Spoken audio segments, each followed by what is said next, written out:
right, here we go, baby. I'm ready when you are.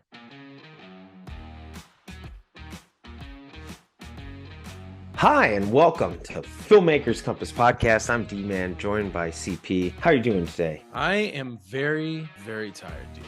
Tired? Why are you so tired? Because I didn't sleep. I was over at Wondercon all weekend, and I'm still recuperating. Ew, it was that intense. All right, well, I'm glad that you suffered for all of our delight. So thank you so much, CP. I'm glad, and I'm excited to hear your stories from WonderCon. Before we get into all that, of course, we have some shout outs at the top of the episode. So first of all, CP, my mom wants to know why you don't like Dirty Dancing. Well, think about it. She called me about this. This is a real thing. She actually called you to ask why. She called me. She said, why does Christian not like Dirty Dancing? And then she checked on my ulcers. First of all, I'm glad she was interested in your health. No, she was more interested in why you didn't like Dirty Dancing. Well, I'm a huge Swayze fan. I mean, we're all crazy for Swayze. The problem is, I mean, think about this. He's like a grown-ass man, and she's like a 17-year-old girl, and that's kind of creepy. What was her name? Jean Grey? No, that's she's an X-Men character. Jennifer Grey is the actress in the film. Jennifer Grey. Okay, yeah, I'm talking about the character in the movie who she plays is like a 17-year-old girl.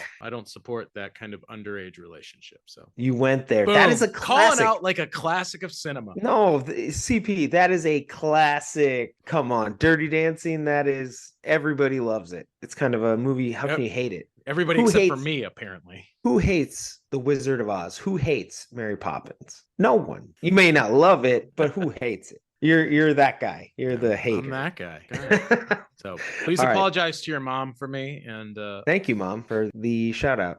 I have another shout out. Now, this is for you specifically, and I don't know exactly the context. Jeff Peterson asks, is Cam there? He's asking if Cameron was at WonderCon, and no. He didn't feel like going with me, I guess. All right. Shout out to Cameron. He is amazing. And I love that guy. I miss him. It's been a while, actually. Cameron, if you're listening, let's get together. Make a movie. Finally, my last shout out is to Harrison Wader, who ran into you at WonderCon. And he was there promoting his new card game, Story Wars.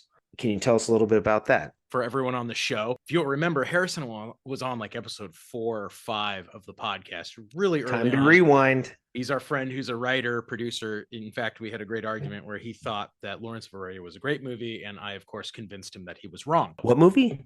Lawrence of Arabia. Yeah, you said that really fast. But yeah, listen, here's where I'm going to fall on that, CP, is Steven Spielberg loves Lawrence of Arabia. So therefore, I love Lawrence of Arabia. And we'll leave it there. That's the way it would go. Over the last couple months, Harrison has actually developed a card game. The Kickstarter is actually going on right now. First round of the game is about to come out very soon. So he was promoting it to fans and meeting with some game developers to talk about distribution. It's actually really cool. It's a game called Story Wars. You can go to the website, storywars.game. Oh, they have and game? And it's awesome. A card game kind of like Cards Against Humanity, right? Okay. Where one person plays a card and everybody else does a follow-up. But the idea is he actually developed it as a writing tool initially. And then it evolved into a board game. Totally get that. That's awesome. So you put down like a premise, and then the idea is to build a story off of it based off of character descriptions and premise and things like that. So okay, that's really cool, actually. It's a really, I love it. Really exciting game. I'm going to buy it myself. I think everybody else should, because it seems like a lot of fun. I saw some. I'll buy it, but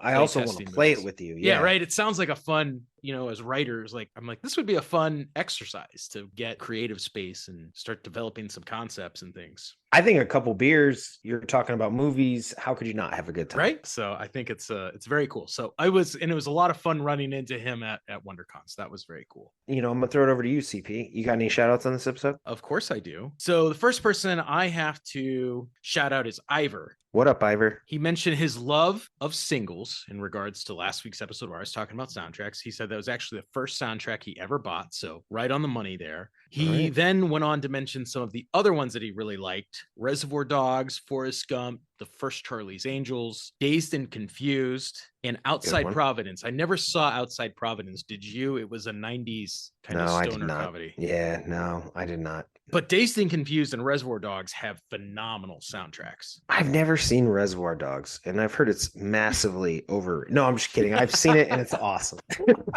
I love how you did that totally deadpan. Great movie. Then he went on to ask me, he said, let me ask you, is a soundtrack good because of the collections of songs or is it more about where the song has a connection to the movie? Number 2, for sure. 100%. I think it depends, but I'm not really sure. He thought Number it was 2, more of a collection 100%. of songs. No, come on. Are the songs Well, in something like Goodfellas great because of the song? No, we love them because they were in the film. I think you're right. That's why we look at all these Tarantino movies where he gets these bizarre songs but makes them iconic. Same thing that Scorsese does. And I guess to prove the contrary, if you look at a movie like The Cable Guy, which actually has an amazing 90s rock music in the film, but it's actually not a very good soundtrack, probably because there's no iconic scenes with it. So I think you're right. Yeah, I can't name any of the songs from that movie, although I've seen it multiple times. And then he called me out and he said, also, in regards to Fast Times at Ridgemont High, which, as everyone knows, I listed as my number 1 favorite soundtrack, I actually forgot to mention the most iconic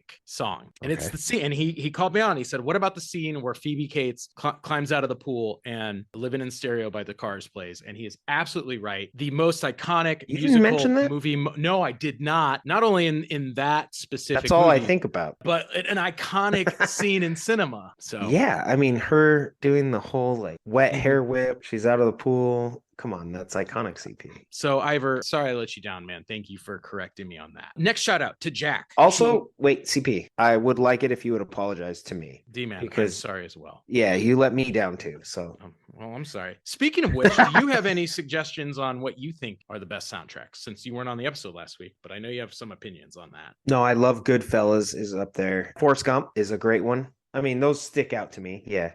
Okay. Next shout out is for Jack. She messaged me saying, every time you say something takes you back to life in the 90s, I feel like you need to be called out. You were like in elementary school. Fair enough. I was a child in the 90s, but I very fondly remember those days in the 90s. And let's not kid ourselves. 90s music is amazing. No matter the genre, it was some of the best there was. I'm not sure where that comment's going. What does it matter how old you were? You remember what you remember. She said, you grew up in the 2000s, dude. Sorry. Thank you for calling me out on that one. Oh my God. CP, you're holding back here. I feel like if somebody told you grew up in the 2000s, you're like, no. I actually, when it comes to CP, we go all the way back to the 90s. When did I meet you? It was a long time ago. Ballpark it. It's probably like 96. No way. It's 96. Yeah, it's like. You think it's that late? 95. I'm going to go 95. Sure. You can say that. That's fair. We'll go mid 90s for sure. No, but the point I'm making though is I met CP in the mid 90s and we did all kinds of mid 90s stuff. We used to wear jean shorts. We used to build forts in the woods. We used to go to grunge concerts. Yeah. Yeah.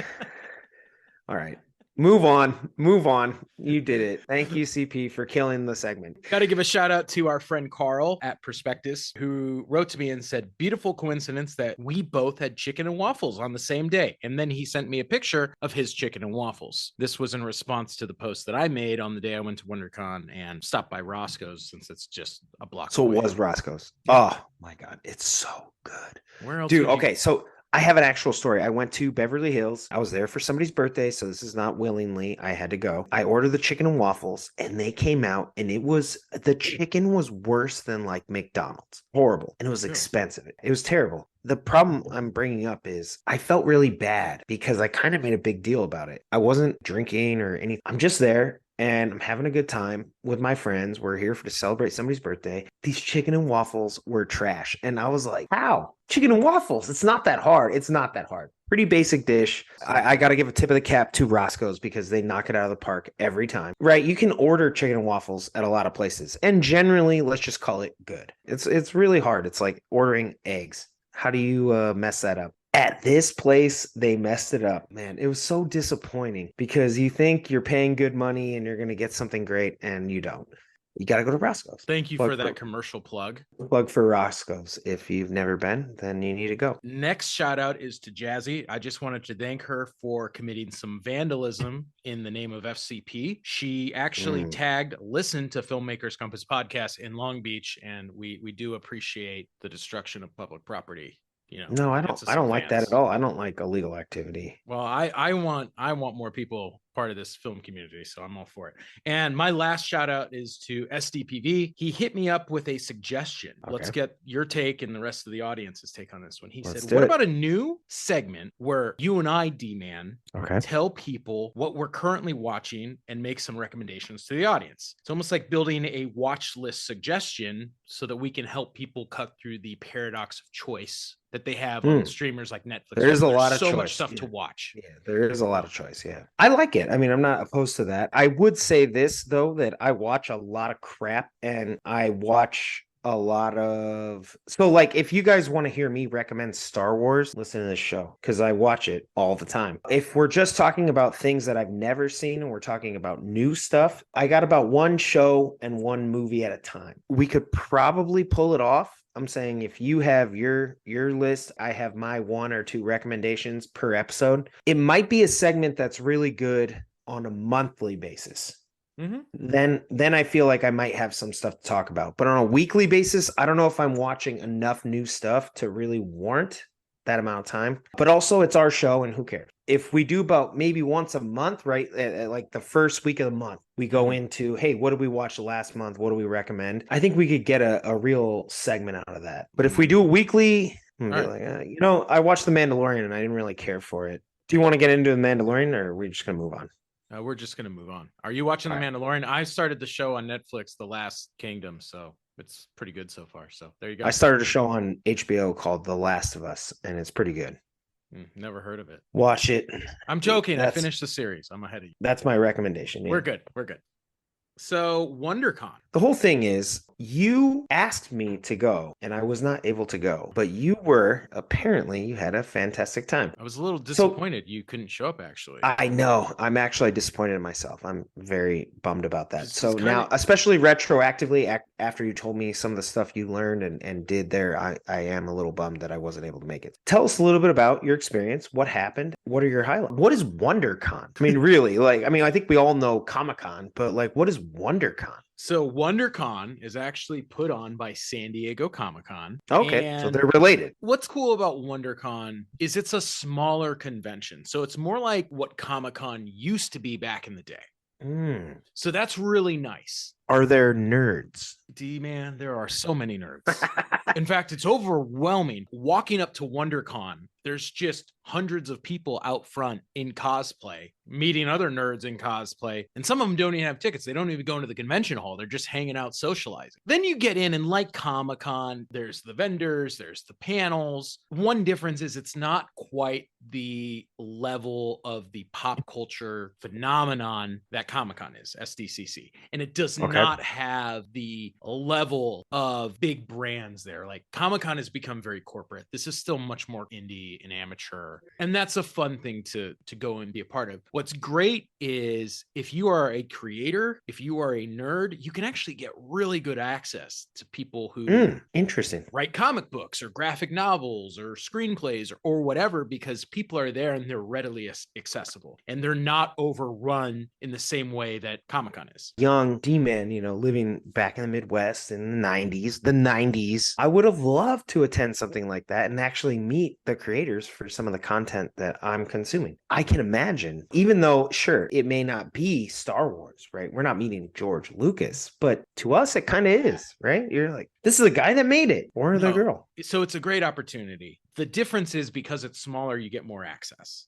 I was there for 2 reasons. First of all, with the comic book company I'm a part of, we were presenting a panel teaching young writers how to balance pursuing writing your comic book, illustrating your comic book while you're doing other things. So we had some people kind of giving tips. Yeah, that's really cool. Really cool. We ended up the panel with about 65 people. Obviously, people kind of flow in and out of those things. So that was a lot of fun. Then the next day, I got to actually do something even cooler. Comic-Con, because we've been at panels in the past, asked us if we'd be willing to do portfolio reviews. Yeah, explain that. I don't know what that is. They kind of bring in their work and they say, this is what I'm working on. Give me some constructive feedback. So you sit up on a stage, you look at storyboards. No, it's not you sit at a stage. You sit at a table. We had a whole room fenced off and we had a couple tables. Okay. That's why my team. I brought one of the writers. I sat there and people just sat down and they said, this is what I'm working on. Can you give me some notes? This is what inspired me. I'm trying to turn this into a graphic novel. I'm trying to partner with a writer. And I saw some amazing artists. It blew my mind that some of these people were not working in the industry.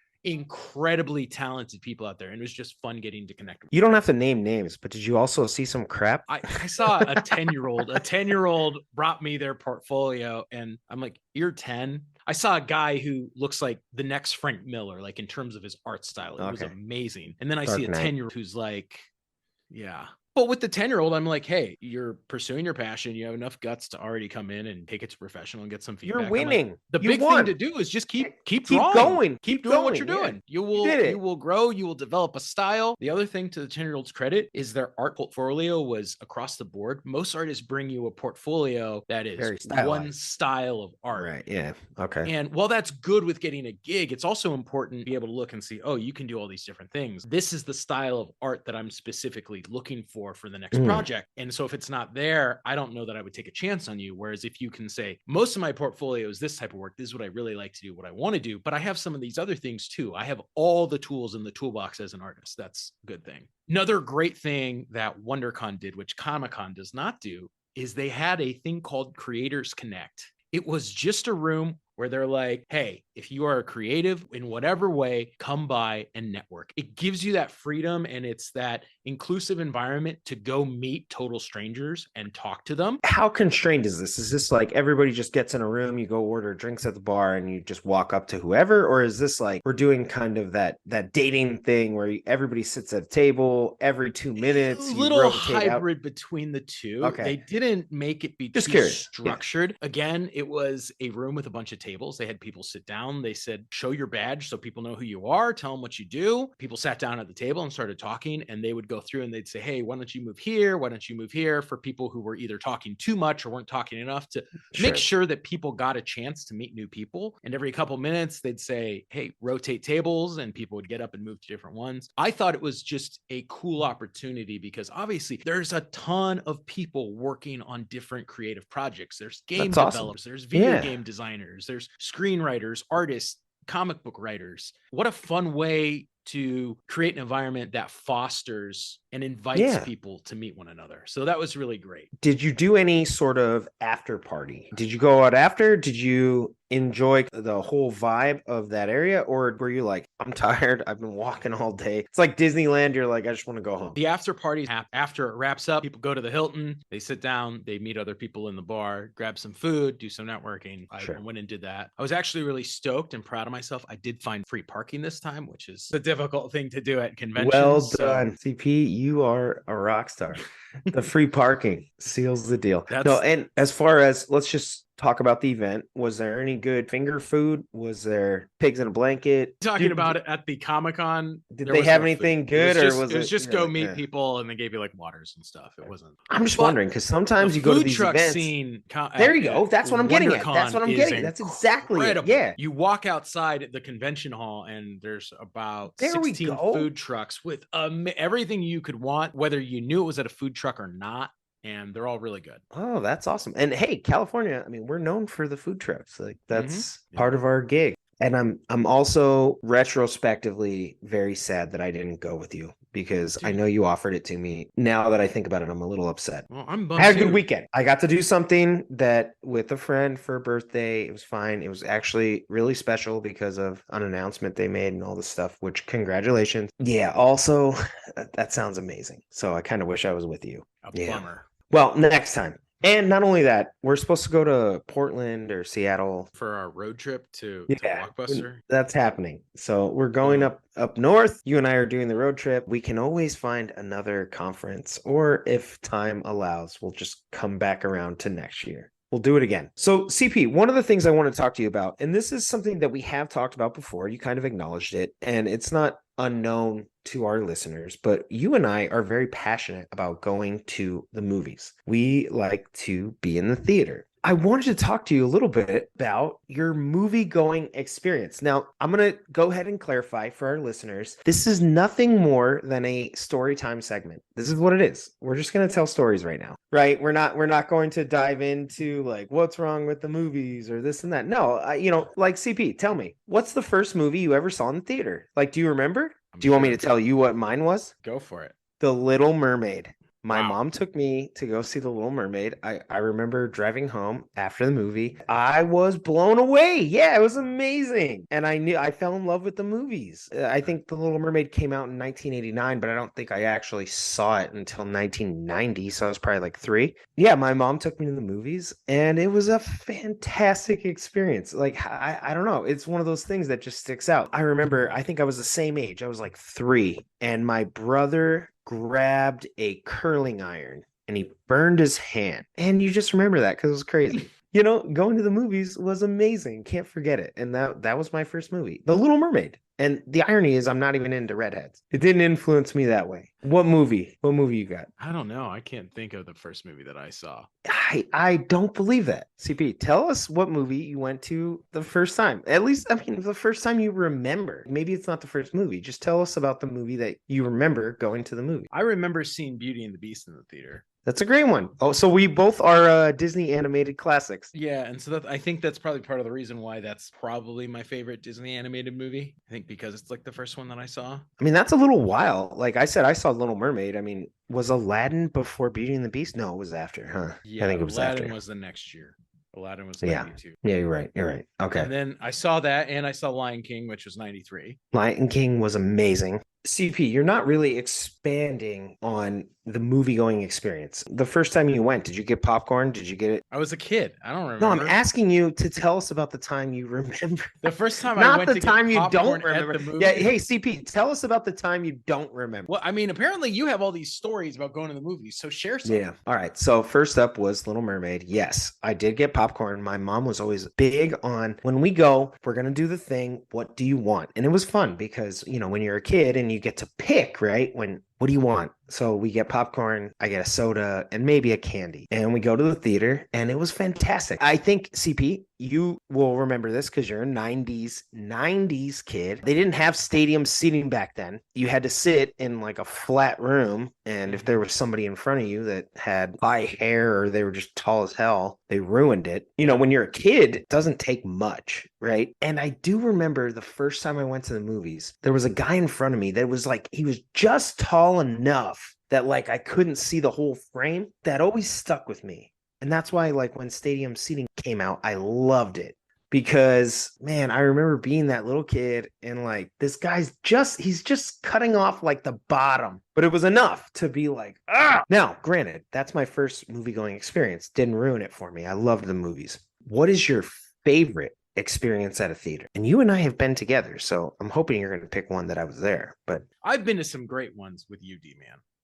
I know we've had a good time, and we will again. We're gonna. And go. I think I've mentioned some of these probably on the podcast. I always think about you dragged me to the midnight showing of Harry Potter 4. Everyone knows I'm not a fan of Harry Potter. The deal was D-Man told me that we would dress up. So I went dressed as a Jedi. He went dressed as Gandalf, and everyone got super excited over the fact that, well, Gandalf and some Jedi were at this Harry Potter movie because all these Harry Potter kids were dressed up like Harry Potter. And it was a lot of fun. I remember one time we went to a James Bond movie, and I find this hilarious because if you remember back in the day, you had to line up to get into the theater because this is before you could buy actual seats. Yes, you're right. Yeah. And I know exactly what you're talking about. You always had to rush to get the best seats because there was a line, but the line was usually outside the theater in the lobby. So between when they opened up the line to get into the theater and actual sitting in the seats, it was a free-for-all. And bringing D-Man was the greatest thing ever,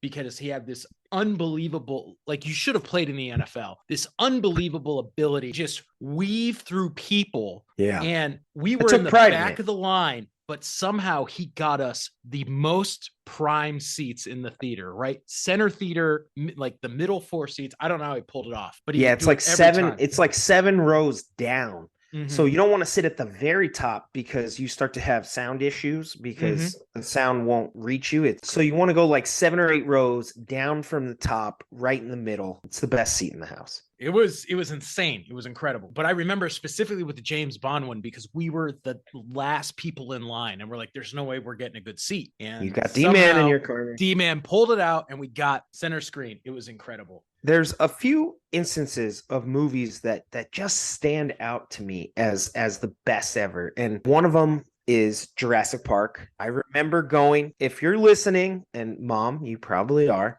I went to the theater with my mom, my friend Matt Shula, and my brother. And my brother's 3 years younger than me. And Jurassic Park came out in 1993, 94. So I was 6 or 7. So my brother's probably 3 or 4. Young kid. And I remember the whole T-Rex scene, legend. Obviously, my younger brother gets terrified. So my mom has to go walk him out of the theater. And me and Shula are sitting there in the theater. And I was like, this is like the best thing ever. It was so scary and exciting and fun. And Yes, I was I like, love it. yes, I love like it. Jurassic Park. And we're going theater experiences, right? We went and saw Jurassic Park again in the big screen. You, me, and Helson, right? When they released it in 3D. I mean, how could you miss an And opportunity to see Jurassic Park on right, the big screen?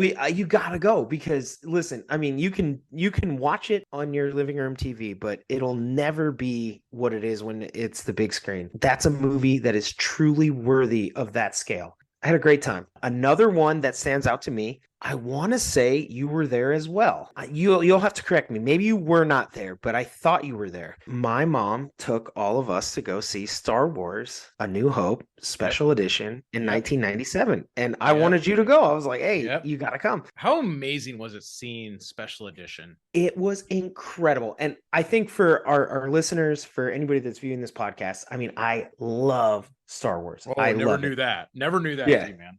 Love Star Wars. I've seen it on the big screen one time with you in 1997, and that's the only time. CP, I think you're with me. If they released it tomorrow, they're like, hey, Star Wars is at the theaters. I'd be there. I'd call it work. Absolutely. Do you remember a few years ago when Lucasfilm was re-releasing all the Star Wars films in 3D? And I was like, I don't care about 3D technology, but it's an excuse to go see Star Wars. Yeah. And I was so mad that after I went to a Phantom Menace, but then they canceled it. I went to see it like 2 times, and then they're like, oh, the sale went through to Disney and they discontinued. And I was so excited that we were going to get to see all these Star Wars movies again on the big screen, because who doesn't want to see Star Wars on the big screen? Another great one. I was there with you, The Dark Knight.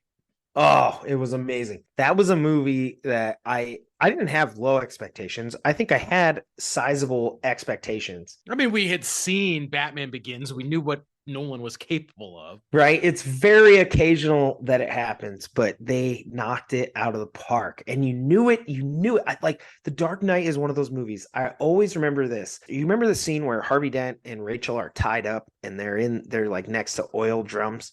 Yeah. And the Joker's like, he's at this address, she's at this address. And like the music ramps up. And I remember, and I'll never forget this because it happened. I like sat up. I was like, oh shit, I'm on the edge of my seat. Like, yeah. Wow, Christopher Nolan, you took me there, man. Yep. I'm literally sitting here like, oh my God. And you kind of have that self-aware moment. It's so good. It's so good. All right. I want to do it. Do you like the Batman or the Dark Knight? Oh, that's a given. We've talked about this.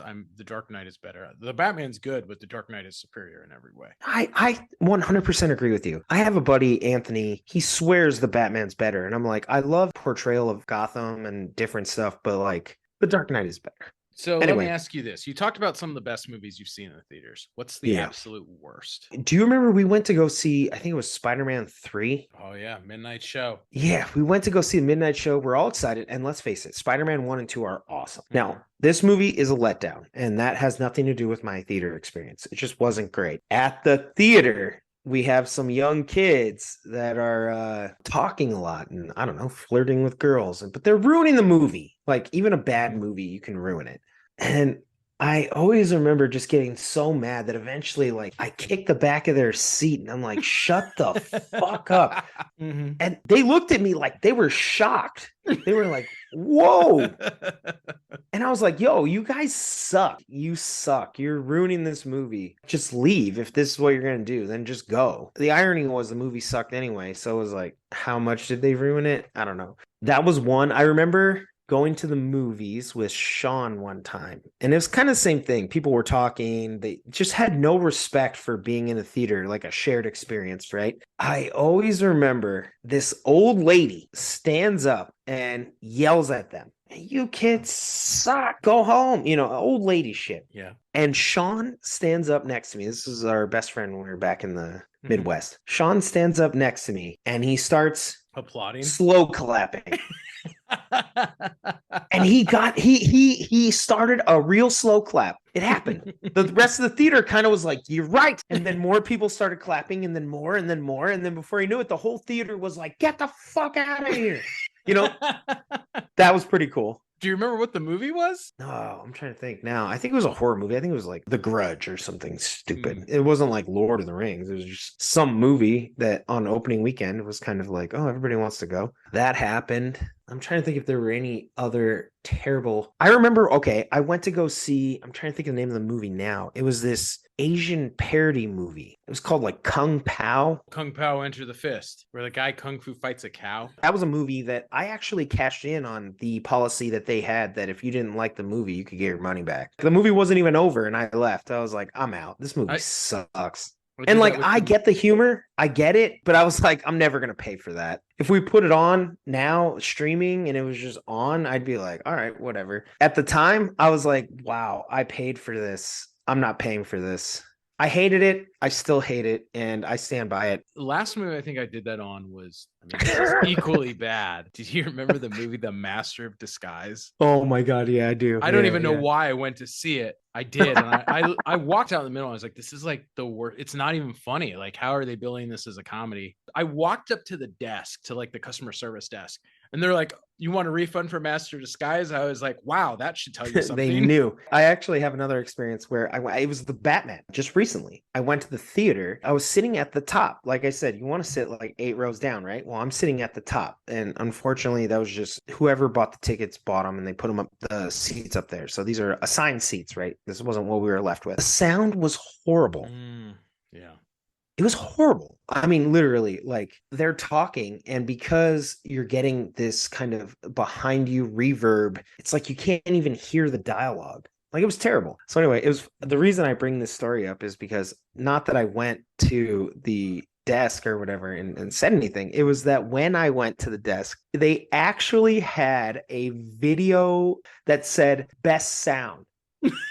You know, wow. And I was like, no, but it was funny because I brought that up when I'm talking to them. I was like, yo, you guys literally have an advertisement behind you saying that this is the best audio experience you're going to get in a theater. And I was like, I'm coming to you and telling you at these seats, it's trash. Did they give you a refund? No, they didn't. No, they wouldn't do it. You know, the one that made me mad was, this happened like 6 months ago. There was a movie that came out. It was called Fall. No, I don't know that movie, no. It's about like 2 girls that get stranded on like a cell tower. It wasn't widely released, so I found some theater that it was exactly 59 minutes to drive to. So I actually drove. How do you know it was 59? Oh, because I looked and I was like, I actually drove almost an hour to see this movie. So I showed up, I bought the ticket, I sat down. The guy comes in and he's like, we're having some technical difficulties. I promise you, we're going to get it up and running. It's going to get running. So we sat there. He comes back down another 20 minutes later. He's like, still working on the projector. Don't worry. We're going to get it taken care of. So then he comes down 20 minutes later and he's like, sorry, guys, I can't get the projector working. We'll give you refunds at the gate. But you're like, I already wasted my time. Well, what really pissed me off is I was like, so I wasted an hour in a dark theater.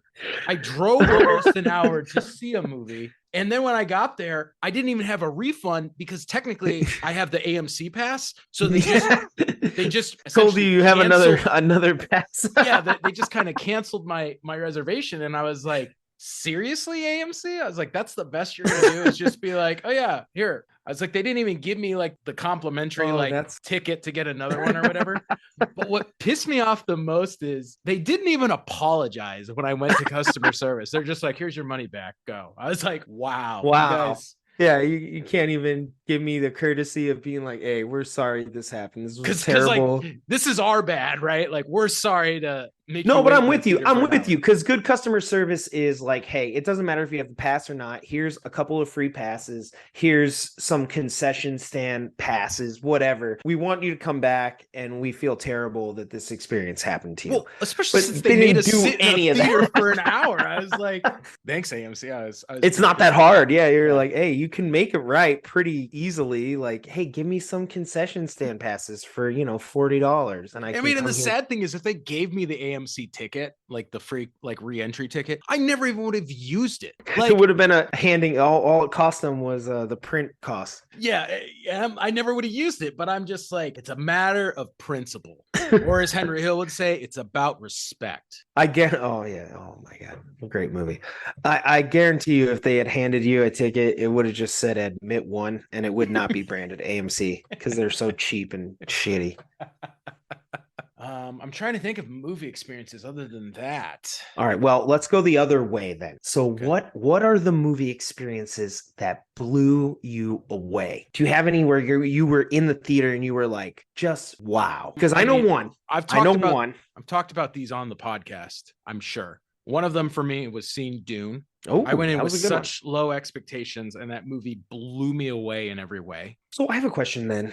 Why low expectations? I mean, I thought that movie looked great in the trailers. Oh, it looked I'm not great. saying that I thought it was going to be Star Wars, but I mean, also didn't think it was going to be garbage. It sounds like because the original Dune is so bad. Well, okay, you're talking about the 80, 84, 80, Yeah, whatever. that Dune Yeah. is so bad that I was like, this Dune is probably not going to. Remember the fat guy? Yeah, flying Oh, around. and they just like lighted up neon behind him. It was Which amazing. there is an episode of the podcast where we talk about Dune and, well, the Yeah, you should remake go- of Dune. Go listen to that. One of them, I know I mentioned it a few weeks ago. I actually really enjoyed seeing Jaws in 3D, mostly just because I'd never seen Jaws in the theater. Like, okay, of all your theater experiences that you would list, I honestly would not have picked you to pick one in 3D. That, to me, I don't think you would care about that. And yet here you are saying Jaws in 3D. So what was the 3D? What worked? Why did that the 3D added depth, but let's not kid ourselves. They didn't have Jaws in 2D. So I'm willing to bet that just seeing Jaws on the big screen is an experience.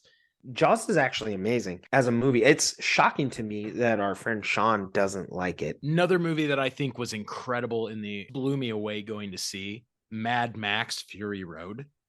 I'm going to disagree with you there. Not a fan? No. Wow. Well, you don't know movies, so. I love Terminator 2, but this was just a giant chase scene, and it was great chase scene. Right. Visually, everything about it. It was all right. Really, Man, and I feel bad because I've actually hung out on film sets where people talk about it. They revere it. They're like, man, this movie was amazing. I can't imagine what it was like to work on that movie. And me sitting over here eating my shitty sandwich, I want to be like, it was all right. Wow. All right. Well, on that note, so that's about it, everyone. D-Man and CP are done doing a podcast together because one person here apparently does not know quality movies when he sees them. I thought it was good. I enjoyed it, but I didn't think it was like this masterpiece of cinema. I was like, it was fine. You didn't mention it, but I know you saw it. Endgame. Yeah, that was a pretty epic. That's a theater experience. I guess what I'm getting at is more so not even just what it means for the scale of the big screen, but like, have you been in a movie theater, whether it's a horror film or this and that, just the shared experience of being in the theater was amazing. And like Avengers Endgame was that. I'll never forget. Just Sam has the line where he's like, Cap, on your left. And like the whole movie theater came alive. They're all like, oh. And then they opened the portals and it was like, it's on. Incredible. Yeah, that was great. Another one I think of is seeing Revenge of the Sith in theaters. Yeah. Because I skipped school to go to that. I don't even know if my mom knows that. I told my mom I went to school. I didn't go to school. I skipped school and went to go see Revenge of the Sith by myself. I didn't even bring any friends. I just went to the theater because I was like, I love Star Wars. Yeah. I don't care. So then it was funny because I went to Steak and Shake after because I was like, I need to kill some time. Just went and got a burger, living my best Midwest life. Love it. Yeah, good times. So I think of those. I think Sean and I, we went to the midnight show of Return of the King. I dressed up like Gandalf. That's where that Gandalf costume came from for the Harry Potter story earlier. That was a funny story because Sean's mom actually said he could not go. His grades were not too good. So his mom's like, you cannot go to the movies. I ended up having to open from the outside. If you know, in the Midwest, they have these kind of window wells that go down into a basement. Mm-hmm. I had to go open his window well, and he climbed out in his socks, and he had given me his shoes at school so he wouldn't have to take his shoes, so his mom wouldn't know that he left. He didn't want to take the shoes that he left at his door. And I snuck him out, and we went to Return of the King, and that movie was amazing. Sorry, Karen Gasson. I don't think she listens to this podcast, so I think we're good. I don't know. She listened to my old podcast. So when it comes to theater experiences, though, I mean, is there anything else that sticks out to you? Have you ever cried at a movie theater? Yeah, The Dark Knight. I remember crying absolute tears of joy after that movie. I was like, Nolan, this was like the greatest cinematic gift anyone has ever given me in my life. Thank you. Okay. And I'm not It's a even good one. ashamed to say it. Dude, I still cry even now if I watch it. Free Willy. In Avengers Endgame. And mom, shout out to my mom. Like I still cry to this day. That scene where he goes back in time, Asgard, to go get the ether. And he meets his mom. Who has passed away, right? So he's going back in time and he gets to, for anybody that hasn't seen it, which is crazy, but probably my mom. He goes back in time and he gets to see his mom. I just remember he looks at her and he's kind of like, hey, I'm who you know. And he says, can we talk? And she just goes, yeah, we can talk. And I'm like, I'm gonna cry right now. If your mom was gone and you got a chance to talk to your mom again. Yeah. Oh, how could you not? Oh, it just breaks my heart every time because I'm like, I have my mom. Mom, I love you. But if your mom was gone and you had that one moment just to be like, can we talk? Can we just, I just want to hug you. Yeah. Oh, shit, I'm going to cry. Man, like that scene kills me. It killed me in the theater because like I said, I have my mom, but if she's if she's ever gone, and just to have a chance to talk to her, not about anything, saving the world or hero shit, just how's your day? Mm-hmm. Oh, that just, and then I also love right after Thor holds his hand up and the hammer comes and he just has the biggest smile on his face and he's like, I'm still worthy. Yeah. Oh, that scene just gets me every time. And I remember I was in the theater and I cried. I cried in the theater. It was one of those ones. I'm crying right now. I got some tears. Sorry, Mom. This was embarrassing. I'm a man. That scene just gets me every time. Did you ever have a scene where you cried in the theater? You said The Dark Knight. Yeah, I cried in The Dark Knight. That's so all good. I can think of. That actually does it then for our movie theater segment. Unless you have any final comments. Listen, me crying is the end. This hasn't happened on this show before. Well, let's end it on a happy note. D-Man. All right. You're talking about the experience. Do you get candy when you go to the theater? Are you a candy guy? Licorice, yeah. Red vines. And here's the thing. Here's the thing. I'm not on either side. I love both red vines and Twizzlers. I got a lot of crap for it. I've gone to the theaters and people are like, hey, you get red vines? I'm like, yeah. And they're like, you don't like Twizzlers? I was like, no, I love Twizzlers. They have red vine, That, I don't know. That's my go-to candy. I like some sour candies, but not really. What about you? I never get candies, so. What? No, dude, I don't actually like eating in a movie. I rarely get popcorn. I rarely get candy. I rarely even get drinks. I just want to focus on the movie, and all that other stuff takes me out of the experience. I could see you as a fruit snack guy. Love fruit snacks, so that would make sense. Yeah, I could see that. But yeah, typically I don't get anything when I go to the theater. Do you ever sneak anything in? I mean, all the time. I'm not like you.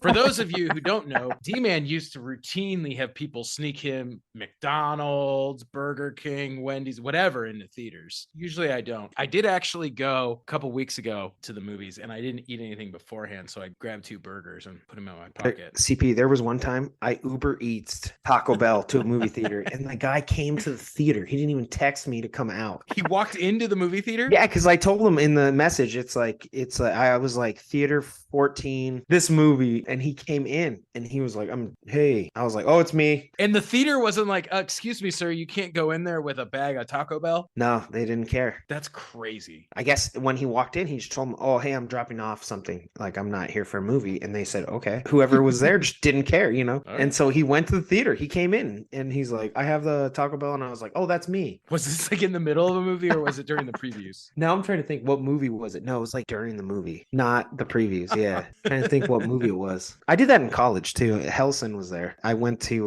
stats class one time and I had somebody deliver me Jack in the Box in the middle of class. It was pretty dope. And irony, my stats teacher loved me. We're getting a little bit off topic here. What's the last thing for this episode that you want to talk about? This is not on topic. It's just something that I was interested in your thoughts, which CP, I'm always interested in what you think on these things. So what I wanted to ask you about is, hey, what are some of the best foreign films you've ever seen? Now, for the record, when you say foreign film, you mean like foreign language film, like Yeah, we're gonna go with like, non-English cinema. yeah, generally, yeah. So we're not counting like a Guy So like, Ritchie movie as a foreign film. Like we're talking non-English cinema. yeah, like if we're talking English, my favorite foreign film is The Italian Job with Mark Wahlberg. It's a great movie. All right.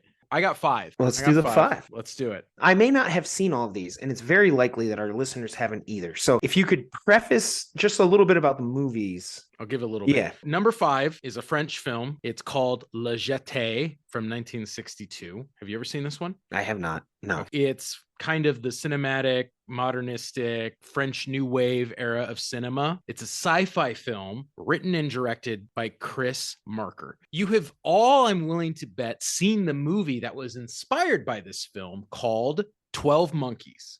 Oh, yes, I've seen that. Is that Brad Pitt? Yes. What's crazy about Le Jeté is, first of all, it's a 28-minute film, but it breaks all the conventions of cinema. It's black and white, but it is done like a slideshow. So there's audio in the background with sound effects, but you go slide at a time. Interesting. And it's this story about this time traveler. I mean, essentially, it is the story, right, as I said, that inspired 12 Monkeys, but this is the original version. And I think it's really interesting and creative. And maybe at some point, if everybody wants us to, we'll actually do a movie review and taking a look at it. You can actually find Le Jeté on YouTube. It's one of the movies that's out there. And as I said, it's only 28 minutes. It's worth taking a watch.